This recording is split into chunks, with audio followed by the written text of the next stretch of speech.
Hello friends, welcome back to GC Gyan by Ruchika. Exams की preparation चल रही होगी सबकी बहुत बढ़िया। आई होप सबकी बहुत अच्छी ही चल रही है। तो आज हम करने वाले हैं बिजनेस स्टैटिस्टिक्स के टॉपिक्स को डिस्कस। इसमें मैं आपको 20 क्वेश्चंस करवाऊंगी, जिसमें लेकिन 20 कहने के लिए हैं, बट इसमें मैं काफी सारे कंसेप्ट आपको क्लियर करवाने वाली हूँ। जो भी आपके अब तक इसमें डाउट रह गए होंगे वो सारे इस वीडियो से आपके क्लियर हो जाएंगे। तो एंड तक जरूर देखिएगा, ये वीडियो बहुत इंफॉर्मेटिव वीडियो रहेगी। एग्जाम्स में इसी में से क्वेश्चन इस टाइप से आते हैं, तो आपको पूरा कंप्लीट कंसेप्ट अच्छे से क्लियर हो जाएगा। ओके, तो हम स्टार्ट करने वाले हैं। उससे पहले हम आपको एक इन्फॉर्मेशन दे दें। यूजीसी ज्ञान बाय रुचिका में आपको paper number 1 journal complete plus paper number 2 commerce subject code 08 सारे कंप्लीट वीडियो लेक्चर आपको इसी वीडियो में करवाए, सॉरी इस कंप्लीट चैनल पर आपको करवाए जाएंगे। तो इसके अलावा कोई मेरा अलग से पेड कोर्स नहीं है। तो आप इसको कंप्लीटली देखिए और इसी से आप अपने एग्जाम्स को क्लियर बहुत अच्छे से कर पाएंगे। तो आपको करना क्या चाहिए? आपको करना चाहिए, इसको सब्सक्राइब करना चाहिए, और वीडियो पसंद आए तो लाइक भी कीजिएगा, ज्वाइन कीजिए, बेल आइकन को प्रेस कर दीजिए, ताकि कोई भी आगे नेक्स्ट वीडियोस आएगी तो आपके पास उसका नोटिफिकेशन पहुंच जाए। चलिए अब हम स्टार्ट करते हैं बिजनेस स्टैट को। हमारा रहेगा फर्स्ट क्वेश्चन, देखिए, if an estimated Cobb Douglas production function is Q is equal to 10k power 0.6 L power 0.8, which type of return to scale does this production function indicates? Okay, देखिए, जो ये function दिया हुआ है, क्या वो क्या है? टोटल क्वांटिटी जो कि हमने प्रोड्यूस करनी है, ठीक है। क्या वो क्या डिनोट करता है? टोटल को। टोटल प्रोडक्शन बोल सकते हैं इसको हम, टोटल क्वांटिटी ऑफ प्रोडक्शन, ठीक है। के का मीनिंग क्या होता है? कैपिटल। जितनी भी हमने उस प्रोडक्शन में लगाई है कैपिटल, तो वो सारी हो जाएगी हमारी के से डिनोट करेंगे हम। L, labour. लेबर ने जो वर्क किया उस पर कितना किया, उसको कंप्लीट। तो इससे हमारा क्या बनता है? टोटल हमारा क्या आएगा? इसमें हमारा टोटल आ जाएगा, टोटल प्रोडक्शन। जो स्टार्टिंग में ये जो देखिए 10, जो ये क्या होता है? Total factor productivity. क्या है ये? टोटल फैक्टर प्रोडक्टिविटी, ठीक है। तो इसमें हमने बताना है कि इसमें स्केल क्या रहेगा। देखिए, स्केल कौन कौन से होते हैं? एक होता है increasing return, decreasing return and constant return, negative return. Okay, तो इंक्रीजिंग रिटर्न में क्या होगा? जब दोनों चीजें साथ साथ बढ़ती रहेंगी। एक मिनट, अब ये आप ये देखिए, जैसे कि जो ये पावर्स होती हैं इनकी, इनको हम डिनोट करते हैं अल्फा एंड बीटा से। अल्फा एंड बीटा आउटपुट है इलास्टिसिटी के। किसकी इलास्टिसिटी? कैपिटल एंड लेबर को। जैसे जैसे हम उनको इंक्रीज करते जाएंगे, तो उसका इफेक्ट हमारे टोटल प्रोडक्शन पर क्या पड़ने वाला है। ओके, तो अल्फा एंड बीटा, इसका हम क्या करेंगे? अल्फा एंड बीटा को टोटल करेंगे, ठीक है। वो आ गया, मान लीजिए हमारा x। अगर हमारा ये x ग्रेटर देन है 1 से, तो हम इसको बोलेंगे इंक्रीजिंग। ये क्या है हमारा? इंक्रीजिंग स्केल, ठीक है। अगर ये हमारा आता है alpha plus beta, alpha plus beta को मैंने मान लिया x, तो हम x से ही बताते हैं आपको। x अगर हमारा लेस देन 1 होगा, तो ये क्या होगा? Decreasing scale. क्या है ये हमारा? Decreasing scale. और अगर हमारा x इज इक्वल टू 1 है, तो ये हमारा हो जाएगा कांस्टेंट। क्या हो जाएगा हमारा? कांस्टेंट। ओके, तो हमारा अब हमने क्या देखना है? Alpha plus beta. अल्फा कितना दिया हुआ है हमारा? 0.6, 0.6 प्लस करेंगे बीटा को। बीटा कितना दिया हुआ है हमारा? 0.8। तो दोनों को टोटल कर लीजिए। 8 प्लस 6 कितना हो गया? 14।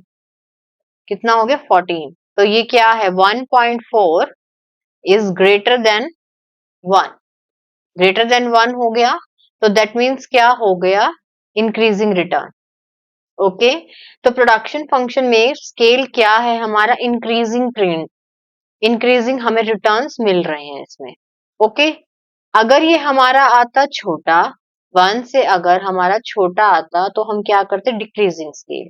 इक्वल आता तो हम करते कांस्टेंट। तो ऐसे हम इसका प्रोडक्शन फंक्शन को निकालते हैं कि कौन से टाइप का हमें रिटर्न टू स्केल मिल रहा है। इनको पावर को ऐड कर दीजिए और जो आएगा उससे हमें पता चल जाए। Is it clear? Okay, next question.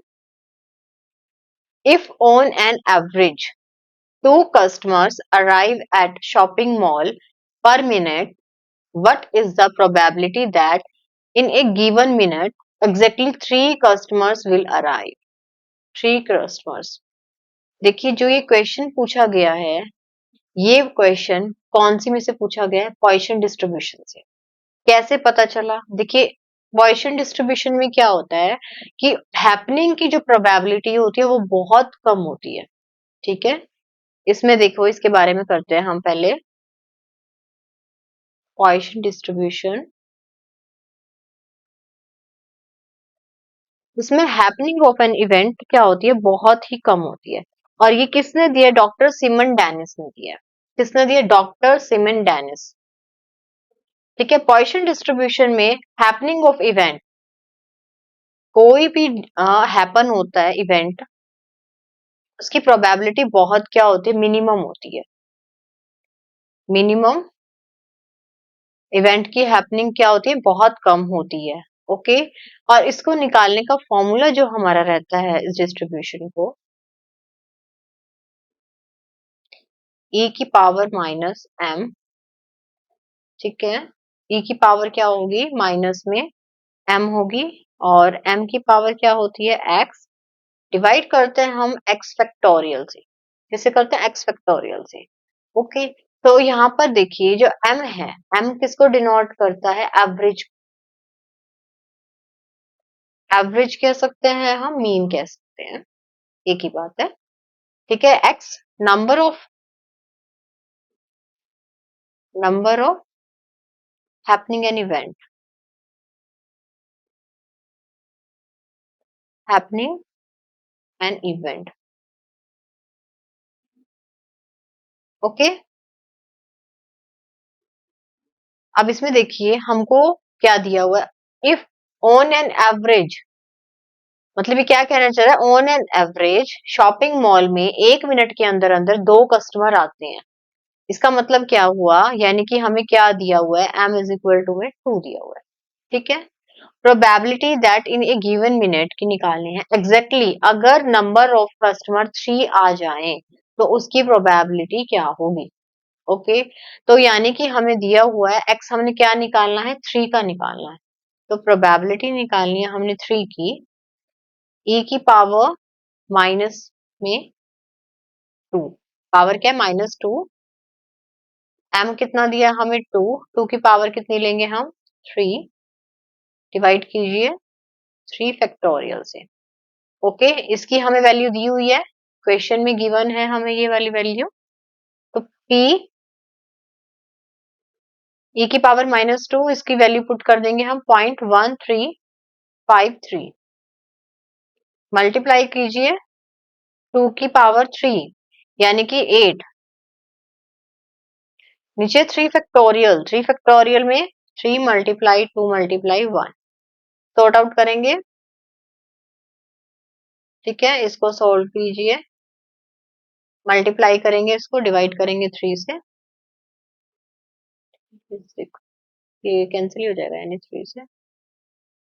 इसको कर लीजिए 4 5 1, ये आ जाएगा इसका, और इसका आंसर आएगा 0.4018। ये आ जाएगा इसका आंसर, पॉइंट मतलब 0.1804। तो इसका आ जाएगा आंसर 1। मोस्ट इंपॉर्टेंट क्वेश्चन है ये आपका, एग्जाम में इस टाइप के क्वेश्चन काफी बार आ चुका है, तो ये ध्यान रखना। पॉइसन डिस्ट्रीब्यूशन के बारे में, हैपनिंग इवेंट्स बहुत कम होते हैं, इसका फॉर्मूला ये होता है। ठीक है, इस फॉर्मूले को लर्न करके जाइएगा और इक्वेशन को solve. Next question, which two of the following statements are true? कौन सी दो स्टेटमेंट्स ट्रू हैं इसमें से? चलो पढ़ते हैं। The sum of deviation from mean, mean से जो डेविएशन लेंगे, अब इसमें ये चीज देखो, ध्यान रखो, मीन से डेविएशन लेना है आपने, लेकिन हमने क्या करना है, अलजेब्रिक साइन को इग्नोर करना है, is greater than the sum of deviation from median. ये क्या कहना चाह रहा है कि जो हम मीन से डेविएशन लेते हैं वो ज्यादा होता है सम ऑफ डेविएशन फ्रॉम मीडियन से, तो इसीलिए हम मीडियन का यूज करते हैं डेविएशन में। ओके, अब ये चीज देखिए, जो ब्रैकेट में इन्होंने लिखा ना, इग्नोरिंग एल्जेब्रिक साइन, इसकी वजह से ये स्टेटमेंट ट्रू होगी। अगर ये नहीं होता, अलजेब्रिक साइन को इग्नोर नहीं करना होता, तो क्या होता, sum of deviation from mean less होता। ठीक है, अगर हम साइन को इग्नोर कर देते हैं तो डेविएशन मीडियन का कम होता है और मीन का ज्यादा होता है, तो इसका मतलब ये स्टेटमेंट क्या है, हमारी ट्रू है। नेक्स्ट देखिए, standard deviation is independent of change of origin and change of scale। ठीक है, इसमें क्या ऐसा होता है, नहीं होता है। ओके, इसमें ऐसा नहीं होता है क्योंकि standard deviation इंडिपेंडेंट नहीं होता है change of origin and change of scale से। Standard deviation is independent of change of origin but not scale of, but not change of scale। तो क्या हो जाएगी, ये फॉल्स हो जाएगी। उसके बाद देखिए, इन ए symmetrical distribution mean deviation is equal to 4/5 of standard deviation। mean deviation किसके इक्वल होता है, 4/5 of standard deviation के। ये क्लियर, ये ट्रू होता है। symmetrical and bell shaped distribution quartile deviation is equal to 1/3 of standard deviation। No, ये होता है, ये गलत है, 2/3 होता है, 2/3 of standard deviation। Quartile deviation क्या होता है, is equal to 2/3 of standard deviation. तो फोर्थ स्टेटमेंट हमारी क्या हो जाएगी, फॉल्स हो जाएगी। आंसर आ जाएगा 1 एंड सी, तो ये आ जाएगा इसका। Clear. Next question, chi square test measure which of the following. Chi square test कौन सा होता है, ये नॉन पैरामीट्रिक टेस्ट होता है। ची स्क्वायर टेस्ट होता है non parametric, non parametric test होता है ये एक। इसमें जो टेस्ट में क्या होता है, ये यूज किया जाता है whether there is a statistically significance between difference between the expected frequency and observed frequency in one or more categories of a contingency table। ठीक है, इसमें क्या होता है, जब थोड़ा डिफरेंस होता है, किसमें होता है, एक्सपेक्टेड फ्रीक्वेंसी में एंड ऑब्जर्व फ्रीक्वेंसी में, तो इसका हम यूज करते हैं ची स्क्वायर टेस्ट का। ची स्क्वायर टेस्ट में किसके यूज होता है, गुडनेस ऑफ फिट में। वो कैसे, देखिए, गुडनेस ऑफ फिट में क्या होता है, goodness of fit of statistical model describe क्या करता है, how well it fit A set of observation, कि जो एक ऑब्जर्वेशन का हमारा सेट है वो कितना फिट है। ठीक है, तभी इसका है गुडनेस ऑफ फिट, वो कितना गुड है, कितना फिट है। Measurement of goodness of fit typically summarise the discrepancy between, discrepancy मतलब difference, difference between observed value and value expected under the model in question। ठीक है, उनमें ऑब्जर्व डाटा में और एक्सपेक्टेड डाटा में कितना डिफरेंस है, उसको मेजर करने का काम करता है measurement of goodness of fit, typically summarise करता है इसको। ओके, तो आंसर आ जाएगा इसका भी, goodness of fit. Next question, which of the following relationship is not true in A model distribution. Okay, कौन सी ट्रू नहीं है, देखिए, ये एक फॉर्मूला रहता है आपका, आपने किया भी होगा, mean minus mode is equal to 3 mean minus median. Okay, तो अब ये देखिए, फर्स्ट क्या है, करेक्ट है। अब इसको हम क्या करेंगे, थोड़ा सा सिंप्लीफाई करेंगे। ठीक है, इसको आगे सिंप्लीफाई करके देखिए, ये ना स्टेटमेंट यही अपने आप आ जाएंगी। देखो, अब यहाँ पर क्या है, मोड, मोड किसके इक्वल होता है, आप यहीं से ही निकाल लीजिए, मीन, इसको यहां ले जाइए, उसको वहां ले जाइए, minus 3 of mean minus median, और उस साइड ले जाएंगे मोड पॉजिटिव हो जाएगा। तो इसके इक्वल आ गया हमारा mean, mean minus 3 mean plus 3 median आ गया। ये हमारा किसके इक्वल आ गया, मोड के। अब ये देखिए इसमें से इसको लेस करेंगे तो क्या आ जाएगा हमारा, 3 में से 1 कैंसिल किया, 2 आ गया, यानी कि माइनस के तो हो जाएंगे 2, माइनस के 2 हो जाएंगे मीन, और ये 3 क्या है, पॉजिटिव है, तो इसको हम आगे लिख सकते हैं, एक ही बात है। 3 मीडियन माइनस 2 मीन किसके इक्वल होता है, मोड के। तो ये देखिए ये वाली स्टेटमेंट बन गई ना, मोड किसके इक्वल है, 3 मीडियन माइनस 2 मीन, यानी ये भी करेक्ट। 3 मीडियन, 3 मीडियन ये रहा, अगर किसके इक्वल आएगा, मोड। अब इसको उधर ले जाइए, प्लस कर देंगे फिर हम आगे, इसको और सिंप्लीफाई कर दीजिए इसके according. 3 median is equal to mode plus करेंगे 2 मीन, तो यही बन गया हमारी इक्वेशन। तो ये भी करेक्ट है, ये भी करेक्ट है, तो यानी कि क्या इनकरेक्ट हुई, फोर्थ, फोर्थ वन क्या है हमारी, इनकरेक्ट है। 2 median minus 3 quartile deviation is equal to 2 mean, ये ऐसा नहीं होता है, ठीक है। Next question, the sum total of the value of two variable x and y is equal for all the observation. The value of the coefficient of correlation between x and y is क्या होगा। Okay, अब ये देखिए x और y हमें दो variable दिए हुए हैं, उनका सम करना है, sum total of the values of two variables, इनकी जितनी भी वैल्यूज होंगी उनका सम टोटल कर लिया हमने, किसके इक्वल होगी, all the observation, all the observation ये क्या होंगी, इक्वल होंगी, all the observation, all the observation के इक्वल होंगी। इसका मतलब यानी कि आप x में, फॉर एग्जाम्पल अगर ये 5 है, हम मान के चल रहे हैं, प्लस इसमें कर दीजिए 6 कर दिए, चलो ये टोटल किसके इक्वल आ गया, 11 के इक्वल है, ठीक है। The value of the coefficient of correlation between x and y is, अगर मान लीजिए हम 5 में, अब ये तो इक्वल 11 की है, अगर हम इसमें कुछ इंक्रीमेंट करेंगे, मैंने मान लीजिए इसको 7 कर दिया, तो 7 में अब ये क्या होंगे, डिक्रीज होंगे, जितने ये इंक्रीज हो उतने से ये डिक्रीज हो जाएंगे। ओके, यानी कि क्या हुआ बैलेंस में, कि एक इंक्रीज हो रहा है, दूसरा डिक्रीज हो रहा है, ठीक है। इनका जो रिलेशन कैसा हुआ, रिलेशन क्या है इनका, परफेक्टली नेगेटिव, नेगेटिव रिलेशन हुआ, नेगेटिव अपोजिट रिलेशन हुआ। यहाँ पे मैंने 2 इंक्रीज कर दिए, यहाँ पे मैंने 2 डिक्रीज कर दिए, यानी कि 7 प्लस 4 इक्वल आ जाएगा ऑल दी ऑब्जर्वेशंस के।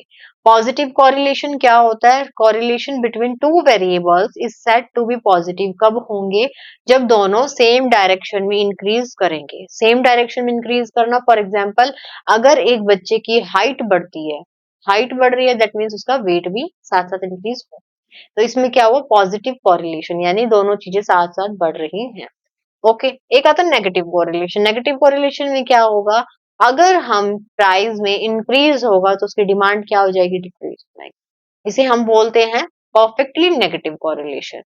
ओके, तो इसका आंसर भी क्या आएगा, नेगेटिव आएगा। वो क्यों आएगा, वो मैंने आपको बताया कि अगर एक चीज बढ़ रही है तो दूसरी घट रही है, तभी वो क्या रहेगा, बैलेंस बन के उसमें रहेगा।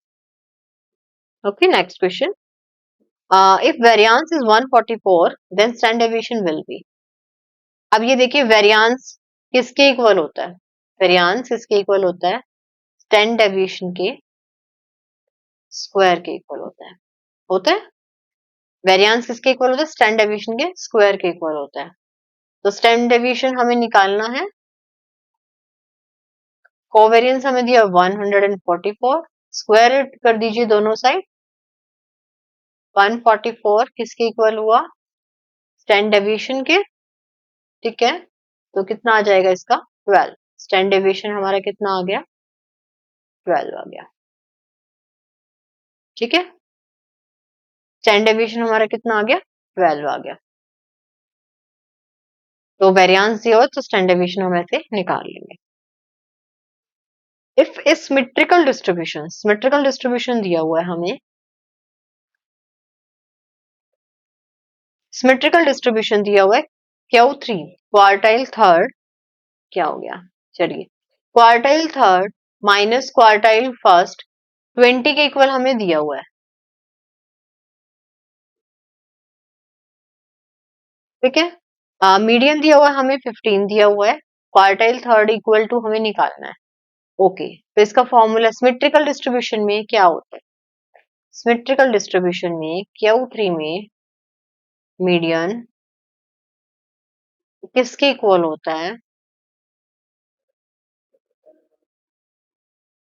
मीडियन Q1, ओके, ये इक्वल होता है, आपने पढ़ा भी होगा, Q3 minus median is equal to median minus Q1।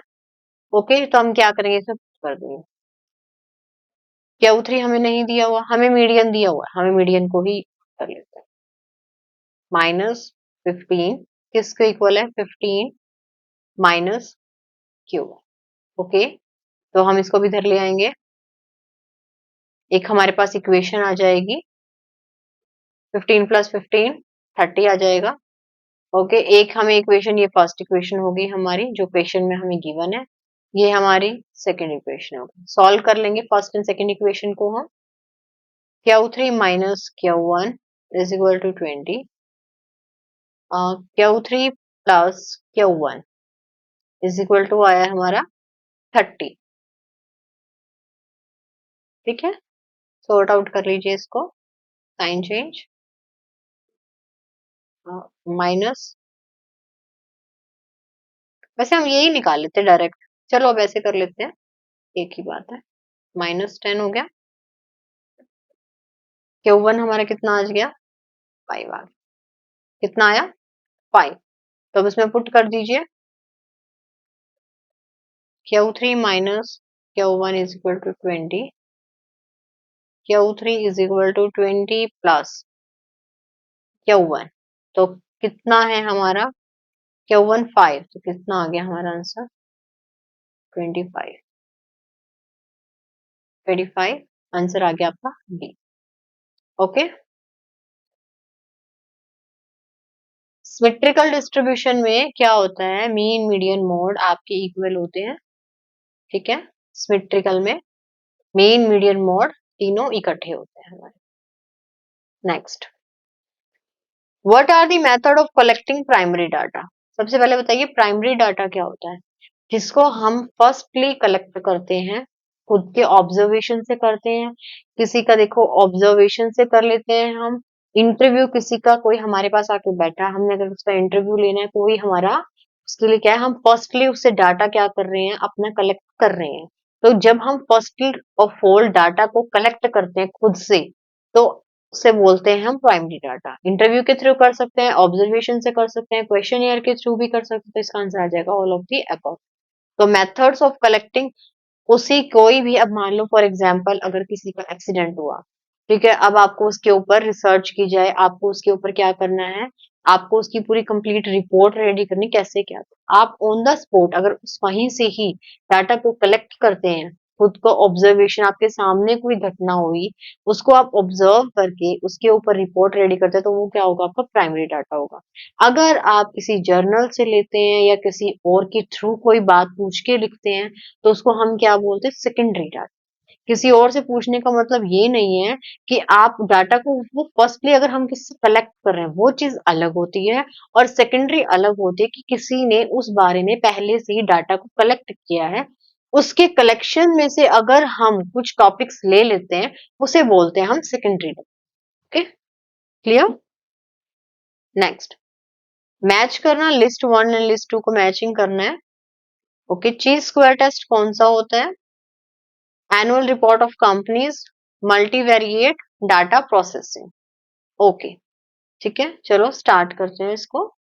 ची स्क्वायर टेस्ट कौन सा होता है, ची स्क्वायर टेस्ट होता है नॉन पैरामीट्रिक हाइपोथेसिस टेस्टिंग, इसको बोला जाता है। फर्स्ट का आएगा C, annual report of companies, companies की क्या, एनुअल रिपोर्ट, सेकेंडरी डाटा, अगर वहां से हम कोई इंफॉर्मेशन को लेते हैं तो वो सेकेंडरी डाटा होता है। मल्टीवैरिएट मल्टीवैरिएट फैक्टर एनालिसिस, डाटा प्रोसेस करना इंफॉर्मेशन सिस्टम का पार्ट है। तो इसका आंसर आ जाएगा 3 3 1 3 1 4 and 2, 3 1 4 2 3 बी। इसमें मैचिंग का क्वेश्चन है। वेरिएबल वेरिएबल क्या होता है? एक वेरिएबल, क्या किस चीज को हम एक वेरिएबल बोलते हैं? वेरिएबल एक quantitative characteristic of elementary unit that में vary from unit to unit, क्या करती है वो? वेरी करती है। फर्स्ट का आ जाएगा हमारा थर्ड, फर्स्ट का हमारा आएगा थर्ड। ठीक है। अच्छा, डिस्क्रीट वेरिएबल क्या होता है? एक variable whose value are restricted to integer value only. Discrete variable में क्या होता है कि नंबर ऑफ जो हमारे पास वेरिएबल्स होते हैं वो रिस्ट्रिक्टेड होते हैं। फॉर एग्जांपल अगर किसी क्लास की बात करें, क्लास में क्या है, नंबर ऑफ स्टूडेंट अगर 50 है, ठीक है, 50 स्टूडेंट है, यानी कि वो क्या है, डिस्क्रीट वेरिएबल है। अगर हम बात करते हैं वेट की, वो वेरी करता है। कॉन्टिन्यूस जिसको बोला जाता है कि कॉन्टिन्यूटी में होते हैं कि 40 से लेकर 50 तक के, 50 से लेकर 60 तक के, उसे बोलते हैं हम कॉन्टिन्यूस वेरिएबल। ठीक है। कॉन्टिन्यूस वेरिएबल कौन से वेरिएबल्स होते हैं? A quantitative characteristic of elementary unit measured on at least on interval scale।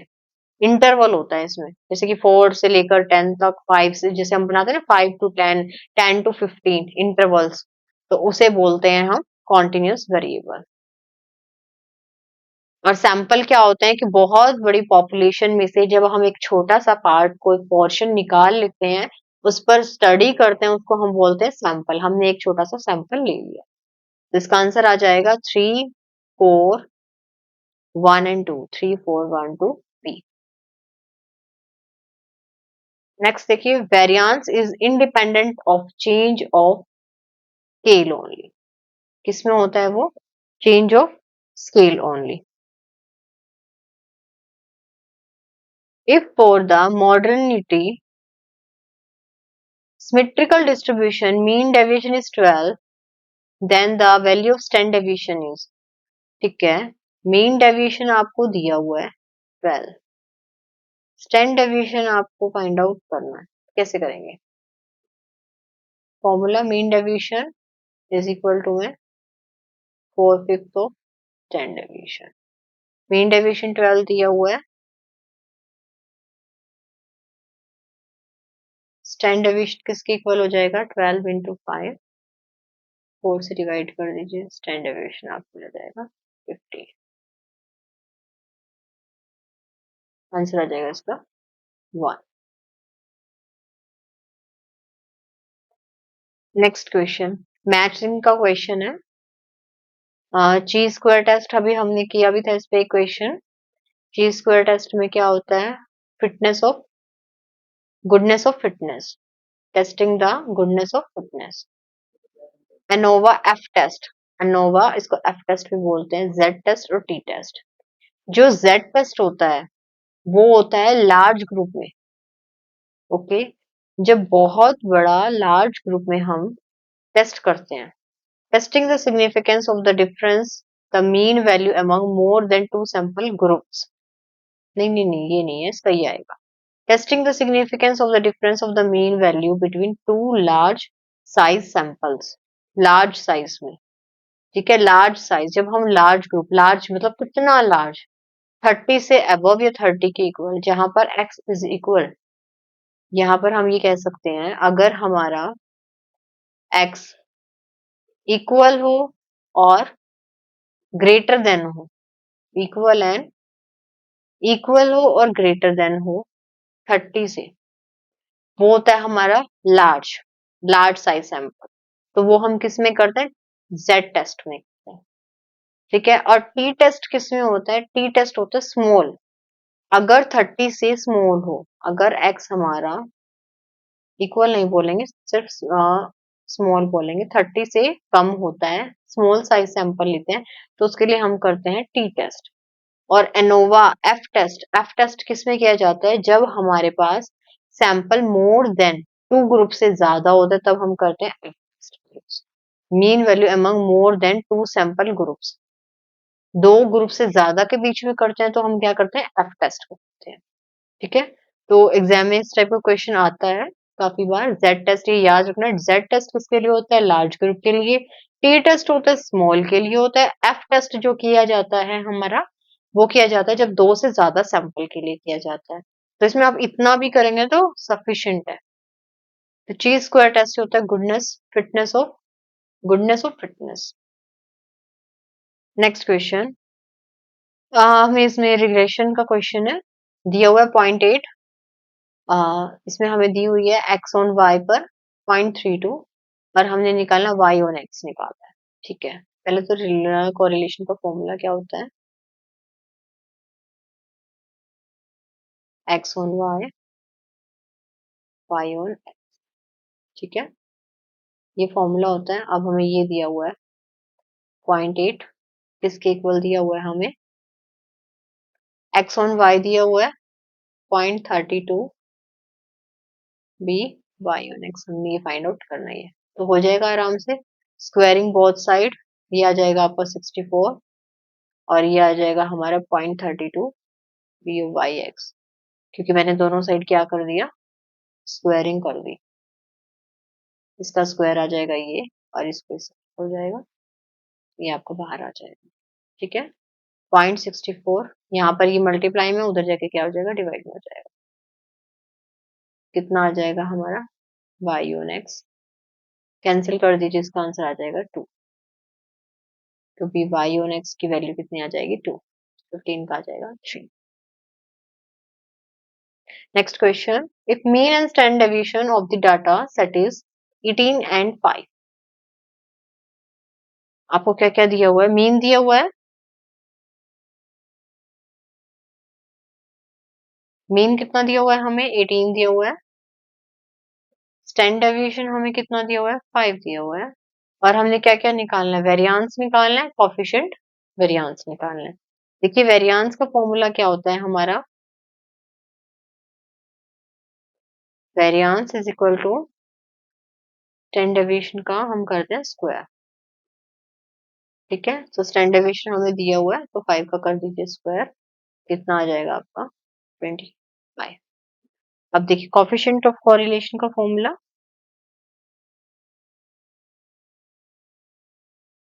Coffee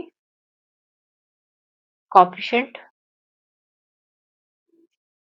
coefficient variation कैसे निकालते हैं, इसका फॉर्मूला लिखिए, स्टैंडर्ड डेविएशन डिवाइड करेंगे मीन से, इनटू में 100। स्टैंडर्ड डेविएशन दिया हुआ है हमें 5, मीन दिया हुआ है हमें 18, मल्टीप्लाई कर दीजिए 100 से। ठीक है, इसको सॉर्ट आउट कीजिए, इसका आ जाएगा आपका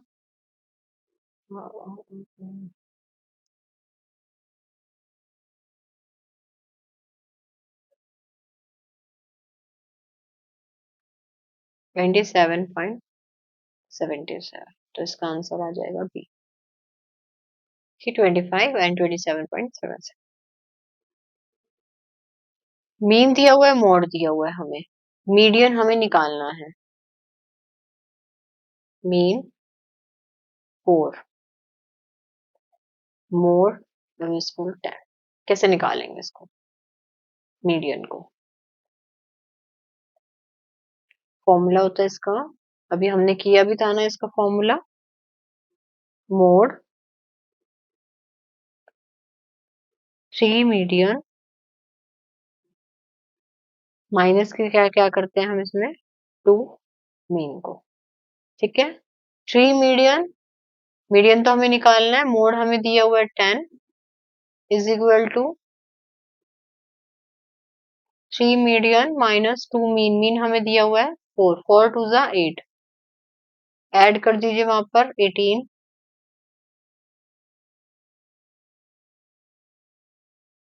कितना आ जाएगा 6,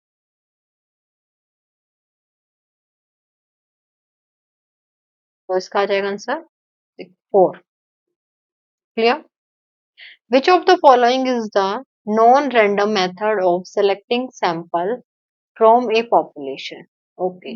नॉन रैंडम, रैंडमली सेलेक्ट करने के कौन कौन से होते हैं? स्ट्रेटिफाइड सैम्पलिंग होता है, सिस्टमैटिक होता है, क्लस्टर होता है। कोटा सैंपल किसका पार्ट है? नॉन रैंडम का पार्ट है। ठीक है, स्ट्रेटिफाइड, सिस्टमैटिक, क्लस्टर, तीनों में हम रैंडमली सेलेक्ट करते हैं।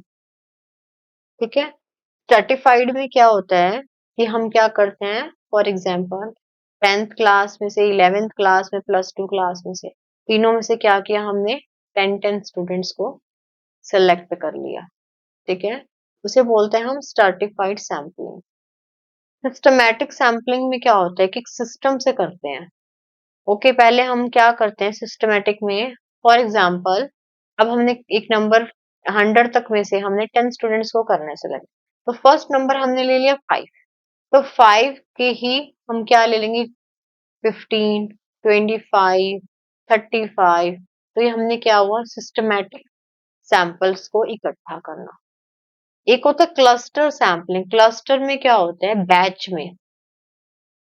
बैच में हम क्या करते हैं, डाटा को कलेक्ट करते हैं। अब देखिए जैसे कि मेडिसिन बनती है उसका एक बैच होता है। ठीक है, मेडिसिन का एक बैच होता है पूरा, तो उस पर हम सैंपलिंग करना एक बैच की फॉर्म में, उसे बोलते हैं क्लस्टर सैंपलिंग। एक होता है quota sampling, quota sampling non random होता है, इसमें प्रोबेबिलिटी कम होती है। सिस्टमैटिक इसमें क्या रहता है कि जजमेंट के बेसिस पर अपने, ठीक है, जहां पर अब हम अपने जजमेंट से इन चीजों से लेते हैं, ऑब्जेक्टिव ना होके सब्जेक्टिव होके सैंपल को कलेक्ट करना, उसे बोलते हैं नॉन रैंडम मेथड। तो कोटा मेथड जो होता है वो इस टाइप का ही होता है। ठीक है, आई होप क्लियर हो गए होंगे ये चारों concept. Next, statical data in the original form. ठीक है, स्टैटिकल डाटा को कलेक्ट करना in the original form before any system, statistical technique are used to refine process और समराइज। कोई भी हमने उसमें टेक्निक नहीं लगाई, हमने कोई उस टॉपिक से रिलेटेड अपने डाटा को कलेक्ट करा है उसकी ओरिजिनल फॉर्म में। ठीक है, उसको कोई हमने प्रोसेसिंग किसी के भी थ्रू कोई उसके ऊपर और प्रोसेसिंग नहीं की गई है। तो ये इसका मतलब क्या होता है कि हमने ये प्राइमरी डाटा होता है, रो डाटा होगा। क्लियर? फिनिश्ड गुड्स या सेकेंडरी डाटा या डाटा खाली, वो नहीं बोल सकते हम खाली डाटा, क्योंकि वो उसकी ओरिजिनल फॉर्म भी बोल दिया उसने साथ में, तो हम उसको क्या कहेंगे कि वो हमारे लिए प्राइमरी डाटा का काम कर रहा है। फिनिश्ड गुड्स का भी नहीं बोल सकते, क्योंकि हाँ हम गुड्स की बात नहीं कर रहे हैं, हम यहाँ पर एक डाटा की बात कर रहे हैं, उसकी ओरिजिनलिटी के बारे में बात कर रहे हैं, तो इसलिए होता है प्राइमरी डाटा। नेक्स्ट आता है हमारा last question, dash errors are made when we accept a null hypothesis which is not true. देखिए, नल हाइपोथेसिस को एक्सेप्ट कर लिया गया है जबकि वो ट्रू नहीं था। आंसर आएगा टू टाइप। दोबारा देखेंगे एक बार ये क्वेश्चन, नल हाइपोथेसिस को हमने एक्सेप्ट कर लिया जबकि वो गलत था। टाइप 1 एरर क्या कहता है कि अगर नल हाइपोथेसिस को हम रिजेक्ट कर देते हैं, हमने क्या कर दिया, रिजेक्ट कर दिया नल हाइपोथेसिस को, जबकि वो क्या था, ट्रू था। ट्रू वो था, नल हाइपोथेसिस ट्रू था, बट हमने उसको रिजेक्ट कर दिया। ये हमारी थी पहली गलती। अब नल हाइपोथेसिस क्या है, फॉल्स है, और हमने उसको क्या कर दिया, एक्सेप्ट कर दिया। तो ये होती है हमारी टाइप 2 एरर। ठीक है, अगर वो सही है और हमने उसको रिजेक्ट कर दिया, वो सही था बट हमने उसको रिजेक्ट कर दिया, ये हमारी थी पहली गलती। ठीक है, अगर वो गलत था लेकिन फिर भी हमने उसको एक्सेप्ट कर लिया, ये हमारी है टाइप 2 एरर। ओके, तो आई होप आपको क्लियर हो गया होगा। सारे कंसेप्ट्स आपको जितने भी थे स्टैट्स के, सारे कंसेप्ट आपको आई होप क्लियर हो गए होंगे। अगर आपको मेरा ये वीडियो अच्छा लगा हो, वीडियो को लाइक कीजिएगा और चैनल को ज्वाइन कीजिए।